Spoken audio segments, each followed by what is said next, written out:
Hello, good morning everyone. आज हम सभी लोग यहाँ पे हिंदी व्याकरण का एक टॉपिक है जिसका नाम है कारक, उसके बारे में पढ़ेंगे।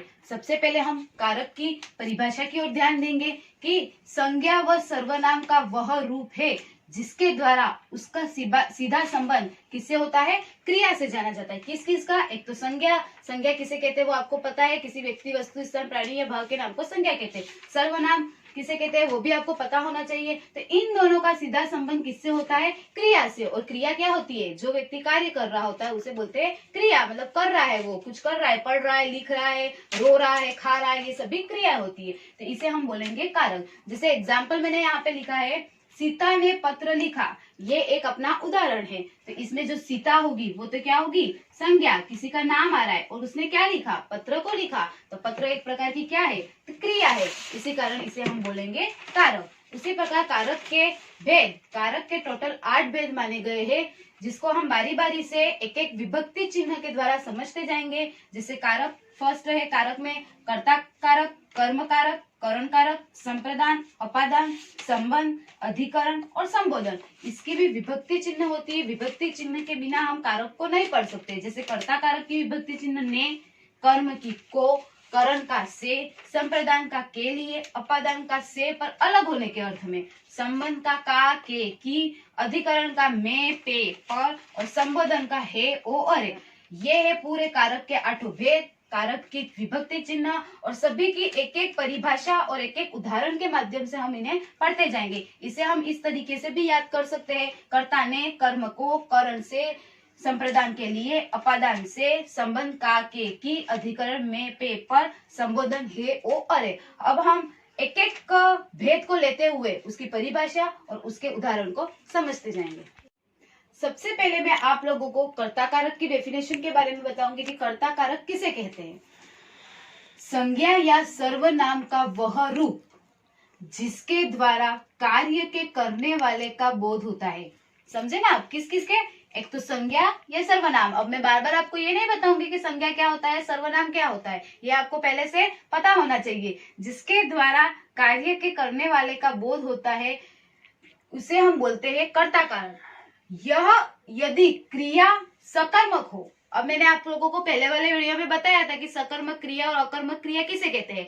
तो क्रिया कैसी होनी चाहिए? अपनी सकर्मक होनी चाहिए तथा उसका प्रयोग किसमें किया गया हो? भूतकाल में होता हो। जैसे वर्तमान काल, भविष्यत काल और भूतकाल।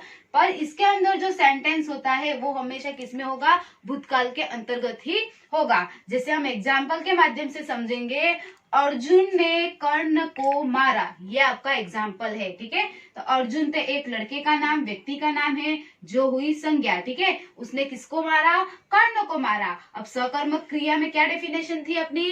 कि जिसका प्रभाव किस पे पड़ता हो? कर्म पर पड़ता हो। तो ये कर्ण तो क्या होगा? कर्म के अंतर्गत आएगा। और उसको मारा, मारा एक प्रकार की क्या है? क्रिया है। तो इसके अंतर्गत ये कर्ता कारक आएगा। उसके बाद उसके पहले हमने पढ़ा था कि कर्ता कारक की विभक्ति चिन्ह के बारे में। तो आपको पता होना चाहिए कि कर्ता कारक की विभक्ति चिन्ह कौन सी होती है?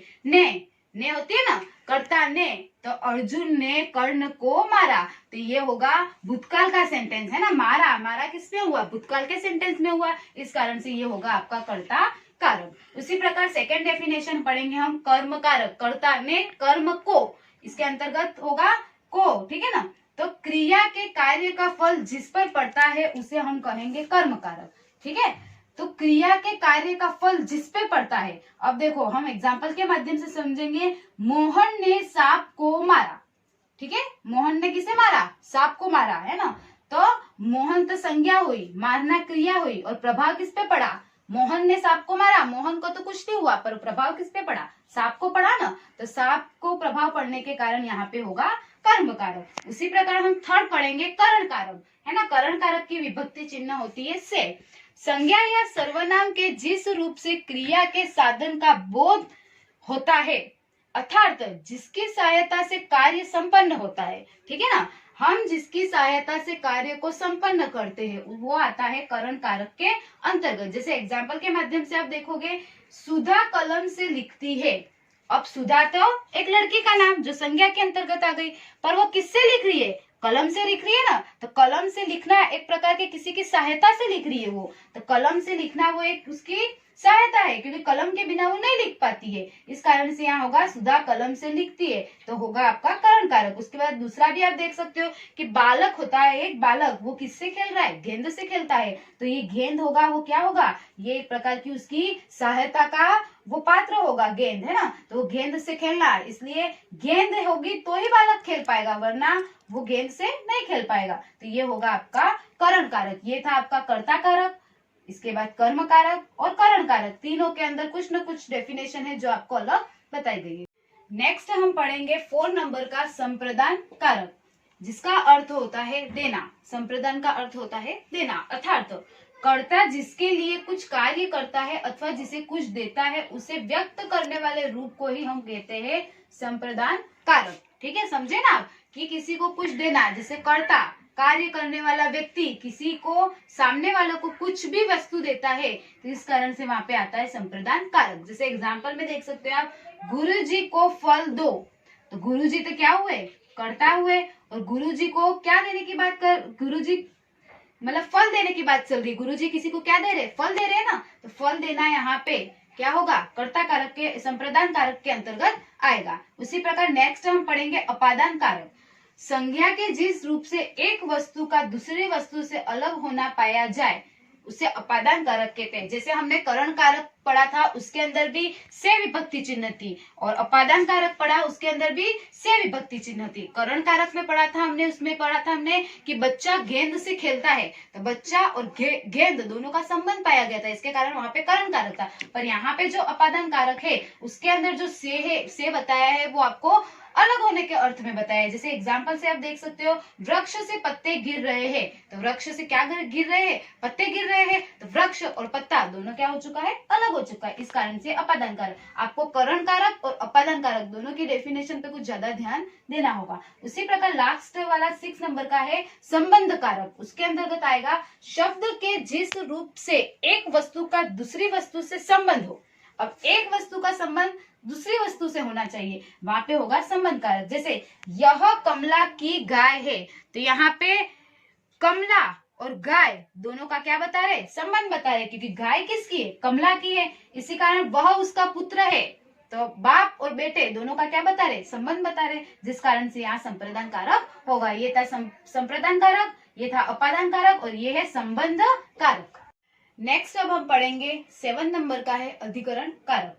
शब्द के जिस रूप से क्रिया के आधार का बोध होता है, उसे बोलते हैं अधिकरण कारक। ठीक है ना, इसकी विभक्ति चिन्ह मैंने आप लोगों को पहले ही बता दी थी कि शब्द के जिस रूप से क्रिया के आधार है ना, जो भी सेंटेंस है उसमें क्रिया का क्या होना चाहिए, आधार होना चाहिए, उसका आधार का बोध होता है, उसे कहते हैं अधिकरण कारक। जैसे कमरे में टीवी रखा है, तो कमरे में क्या रखा है, टीवी रखा है, और टीवी को रखने के लिए हमें किसकी जरूरत पड़ती है, कमरे की जरूरत पड़ती है, तो ये एक प्रकार का उसका क्या हुआ, आधार हुआ, है ना। अधिकरण में से भी आप सेंटेंस बना सकते हो, पर से भी आप सेंटेंस बना सकते हो, तो इसलिए हम इसे कहेंगे अधिकरण कारक। नेक्स्ट हम पढ़ेंगे लास्ट 8वें नंबर का कारक है संबोधन कारक, जिससे किसी को बुलाने का अथवा सचेत करने का भाव हो। जैसे हम किसी को बुलाते हैं, किसी को सचेत करते हैं, तो उसके अंतर्गत संबोधन कारक आता है, जिसका चिन्ह होता है इस तरीके का, है ना।